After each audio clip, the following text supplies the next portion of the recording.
क्या कभी सोचा है कि समय कैसा भी हो, कितना भी बदल जाए, लेकिन लोगों की सोच में अभी भी बदलाव नहीं आया है। कुछ चीजों को लेके, कुछ प्रथाओं को लेके लोग आज भी कंफ्यूज रहते हैं। जैसे कि कनागत यानी कि श्राद्ध पक्ष और पितृ पक्ष में कुछ भ्रांतियां, कुछ गलत फहमियां को लेकर। अब क्या है वो गलत फहमियां, इसी पर हम आज चर्चा करेंगे। इसी के साथ मैं अपनी वीडियो स्टार्ट करती हूँ। राधे राधे दोस्तों, कैसे हैं आप सब लोग। आप मेरे YouTube, WhatsApp और Instagram के लिंक जो कि मैंने शेयर कर दिए हैं अपने टाइटल और डिस्क्रिप्शन में, कृपया चेक कीजिए, लाइक कीजिए, सब्सक्राइब कीजिए और फॉलो करना मत भूलना, और दूसरों को रिकमेंड भी करना। अगर आपको पसंद आता है तो प्लीज रिकमेंड कीजिए। हो सकता है आपके लिए ना हो, लेकिन उनके लिए ये इंटरेस्टिंग टॉपिक हो।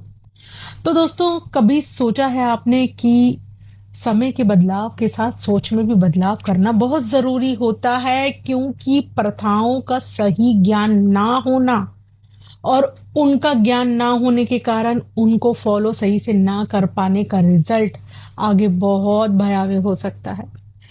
जैसे कि पितृपक्ष और श्राद्ध पक्ष की बात मैं करना चाहूंगी। आज भी लोग इस भ्रांति में जी रहे हैं, इस गलत फहमी में जी रहे हैं कि जो लोग श्राद्ध करें, वो खासकर वो और उनके घर में कोई भी खरीदारी या कुछ भी सामान ना खरीदने, या कुछ भी अच्छा घर में मत लाइए, कुछ कुछ ऐसा खरीदारी वाला काम मत करिए।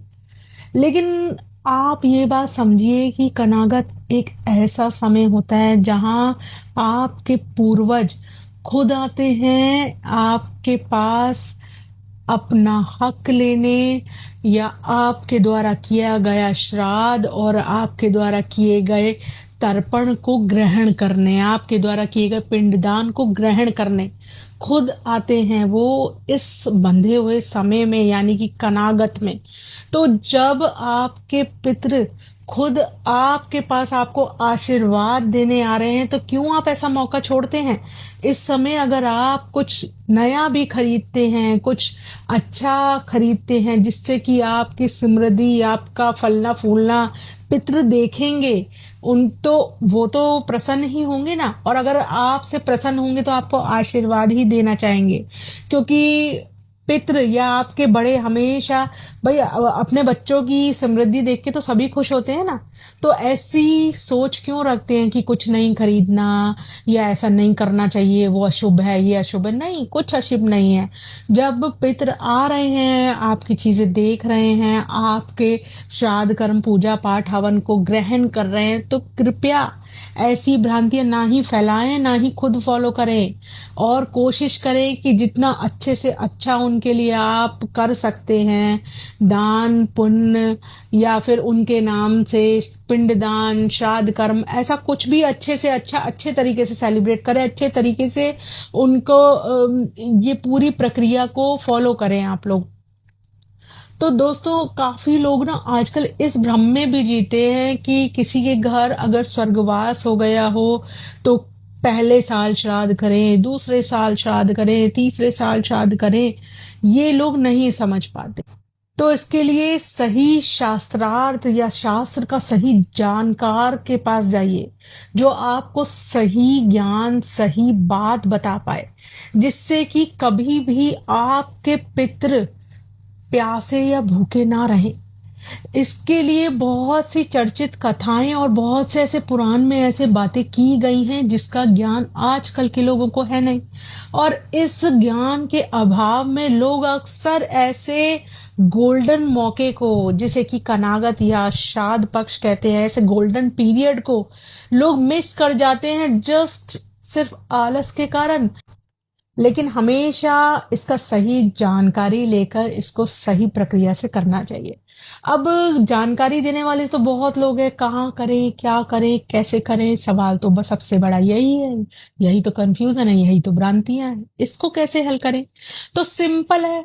आपके पुराने लोग, आपके घर के बड़े बूढ़े, या जो लोग अच्छे से जानते हैं इस बारे में, उनसे पूछिए कि आपके घर में क्या चलता था, कैसे होता था, और उसको भी आप ज्ञान लीजिए। साथ में पंडितों से भी पूछिए कि प्रक्रिया क्या है। तो उस प्रक्रिया को आप लॉजिकली फॉलो कीजिए, जिससे कि क्योंकि आप ना अपनी पहले कामना क्या है, आपकी मंशा क्या है, आप क्या चाहते हैं, पहले तो वो तय कीजिए। भाई आप सिंपल सी बात है, आप इसी नियत से या इसी भाव से तो करना चाहेंगे श्राद्ध कर्म कि आपके पितरों को या उनकी आत्मा को शांति मिल पाए, वो शांत रह पाए, वो आपको आशीर्वाद दें, आपके फलने फूलने, आपके वृद्धि समृद्धि के लिए आपको आशीर्वाद दे के जाएं। इस पर्टिकुलर टाइम का सही प्रयोग तो यही है ना। लेकिन अगर आप ये वाली कामना करते हैं कि बस करना है, निपटाना है, किसी तरीके से हो जाए, तो ये भाव से कभी भी आप चाहे कितना दिखावा कर लें, कुछ भी संपन्न नहीं हो पाता, कुछ भी अच्छे से नहीं हो पाता। इसलिए हमेशा पहले तो अपने भाव को सुधारिए, अपनी सोच को बदलिए, भाव के साथ करें, जो भी करें भाव के साथ करें। भले ही प्रक्रिया में थोड़ा उलटफेर हो सकता है, लेकिन अगर भाव सही होंगे करने के लिए, और आप उनको ध्यान में रख के, उनको यानी कि पितरों को ध्यान में रख के आप अच्छे भाव से कोई काम करते हैं, कोई पिंडदान, श्राद्ध कर्म, पूजा पाठ, हवन जो भी करते हैं, सब कुछ लगता है, लेकिन भाव से करिएगा। क्योंकि ये एक गोल्डन पीरियड होता है जब पितृ खुद आते हैं और उनका आशीर्वाद आपके पास, उनके खुद आने के बाद उनका आशीर्वाद आपको डायरेक्ट मिलता है। सोचिए ना, वैसे तो कोई समय नहीं होता, डेली सबका समय होता है, ऐसा ही नहीं है, लेकिन साइंटिफिकली बना हुआ है हमारा हिंदू धर्म, उसमें पर्टिकुलर टाइम्स बंधे हुए हैं कि इस टाइम ये होता है, इस टाइम नवरात्रे होते हैं, इस टाइम ये होता है, तो पर्टिकुलर हर चीज का एक टाइम बना हुआ है। इसी तरीके से कनागत और श्राद्ध पक्ष का भी एक गोल्डन पीरियड का 15 दिन का टाइम बना हुआ है, और ये 15 दिन में आप अगर भाव से ये सब करते हैं तो उसको पितृ ग्रहण करते हैं। और जितने खुशी से, जितना आपको खुश देख के, जितना अच्छे भाव से आप करते हैं, जितने अच्छे अपने जो अच्छी मंशा के साथ ये सब कर्म करते हैं, तो पितृ भी उतने ही खुश होके उसे स्वीकार करके जाएंगे। और जितना वो खुश और शांत होंगे ना, उतना ही ज्यादा आपको फलने फूलने, समृद्धि का, आपकी सेहत अच्छी रहने का, आपके परिवार, आपके पूरे खानदान में आपके सब समृद्ध रहे, इसका आशीर्वाद आपको मिलता है। और ये बात कितनी सत्य है, कितनी नहीं, अब कुछ तो लॉजिक आप लोग भी लगा सकते हैं, कुछ तो लॉजिक आप भी सोच सकते हैं। इतने सारे लोगों से पूछते हैं आप लोग, तो आपको कुछ तो आपको भी समझ में आता होगा। जब आप किसी से पूछते हैं तो वो क्या बोलता है, खाली सुनना और समझने में फर्क होता है ना। तो हमेशा समझ के चीजों को, प्रक्रियाओं को, पिंडदान को, श्राद्ध कर्म को हमेशा अच्छी नीयत के साथ, अच्छे भाव के साथ करें। कभी भी इधर उधर की बातों में आकर गलत चीजें ना करें, उसका असर हमेशा आप पर, आपके परिवार पर होता है, चाहे वो अच्छा हो चाहे बुरा हो। और ऐसा मत सोचिए कि आपने कुछ गलत करा या आपने कुछ करा तो बाकी लोगों का कुछ गलत होगा, नहीं।